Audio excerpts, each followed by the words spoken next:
폐경 후 여성분이랑 남성분에서 빈혈이 생기는 게 이상한 거라고. 그래서 이런 남성에서 특히 고령에서 빈혈이 이렇게 심하면 지난 시간에 황달에 대해서 유튜브 상에서는 다룰 수 없었던 질문답을 했었는데요. 생각보다 반응이 별로 안 좀 많이 복잡했던 재미가 없어서 그런 거 아니야? 너무 복잡한 의료를 다뤘기 때문에 좀 네, 그래도 저희는 마이웨이 갈 길 갑니다. 자, 빈혈 몇 가지 좀 질문을 추려왔습니다. 첫 번째, 여성 빈혈과 남성 빈혈의 차이가 있나요?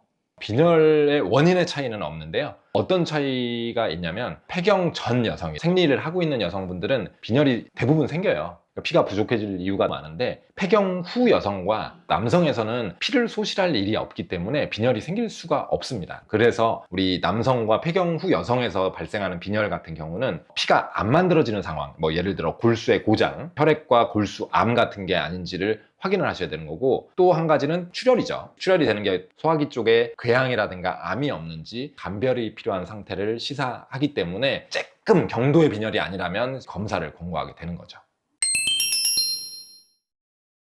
그럼 두 번째입니다. 혈액 검사하면 결과지를 봤잖아요. 헤모글로빈 혹은 HB 이렇게 영어로만 써 있는 경우도 있는데 이 헤모글로빈 수치가 높게 나왔다는 건 어떤 의미이며 낮추기 위해서 어떤 노력이 필요한가요?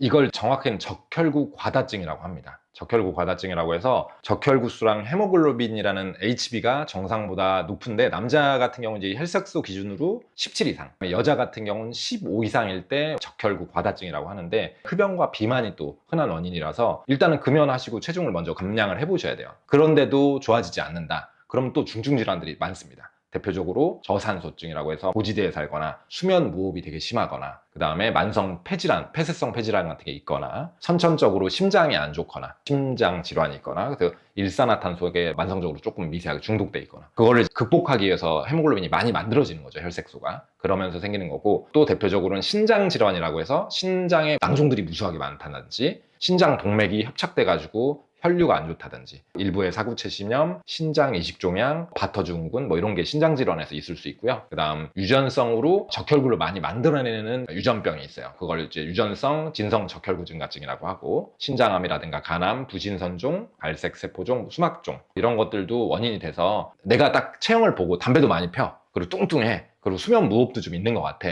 그런 거가 있으면서 높다고 하면 그걸 먼저 관리를 해보시고요. 반복해서 계속 높게 나온다든지 20이 넘어가면 뇌졸중이나 이런 것도 오실 수가 있기 때문에, 너무 높으면 빨리 이제 치료를 하셔야 되고, 조금 높은 정도라면 원인 감별하는 검사가 필요합니다. 네, 세 번째입니다. 여성분이에요. 생리양이 많아 빈혈약을 처방받으셨대요.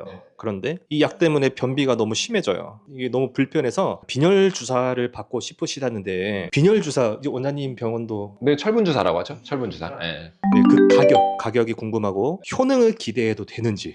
네네. 빈혈이 너무 심하면 적극적으로 철분주사를 권장드리고요. 아마 알약 형태로 받으신 분이라면 액상제제 철분제가 있어요. 그걸 먼저 드시면 아무래도 구역간 변비가 조금 덜 하다고 돼 있으니까, 어쨌든 주사 맞으면 이렇게 혈관에 이렇게 주사 꽂아야 되잖아요. 그러니까 액상제제를 먼저 처방받아서 드셔보시고 부작용이 없다면 그걸로 드시는 걸 권고드리고요. 그것도 부작용이 있다고 하면 당연히 철분주사를 맞으셔야 되겠죠. 보통 회당은 한 5만 원, 뭐 병원마다 책정하는 게 다르니까 저희는 이제 5만 원 정도 하고, 효능은 당연히 좋습니다. 한 번 맞으면 헤모글로빈 기준으로 한 1 정도가 올라가요. 우리가 목표하는 바는 헤모글로빈이 2자릿수로 올라가는 거. 예를 들어 8.0이다. 그러면 11 정도까지는 올려야 되니까 회당에 1 정도 올라간다고 하면 3번 정도를 이제 권고하죠. 주 1회 정도로 해서요.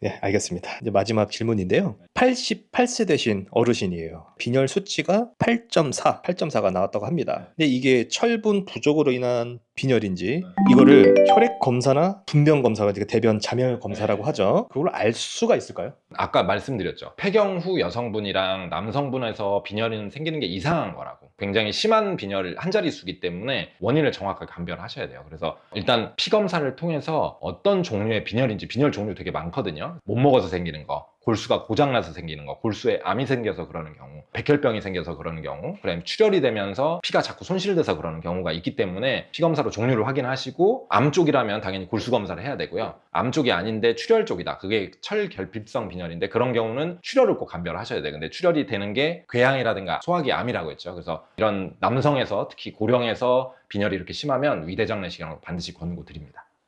그러면 빈혈 수치가 정상이 아니라면 이거를 여러 번 검사를 해보는 게 좋나요? 혹시 뭐 그 주기가 또 정해진 게 있는지 궁금합니다. 만약에 폐경정 생리를 하는 여성분이라고 하면 생리 주기쯤 검사했다면 당연히 떨어지게 나와요. 그래서 그런 경우는 생리가 끝나고 한 2주 정도 후에 빈혈이 회복될 수 있기 때문에 그때 다시 한번 검사를 권고를 드리고요. 피가 손실될 만한 게 없는 폐경 후 여성과 남성 같은 경우는 빈혈이 있으면 문제가 있는 거거든요. 그리고 정도도 심한 빈혈 같은 경우는 빨리 검사를 하셔야 되기 때문에 한 달 내로 다시 검사를 하셔서 진짜 빈혈이 맞는지 감별하는 여러 가지 검사가 필요합니다. 네, 오늘도 좋은 말씀 감사드리고요. 다음 시간에 또 유익한 Q&A로 찾아뵙도록 하겠습니다. 오늘 영상이 도움이 되셨다면 구독, 좋아요, 알람 설정 부탁드립니다.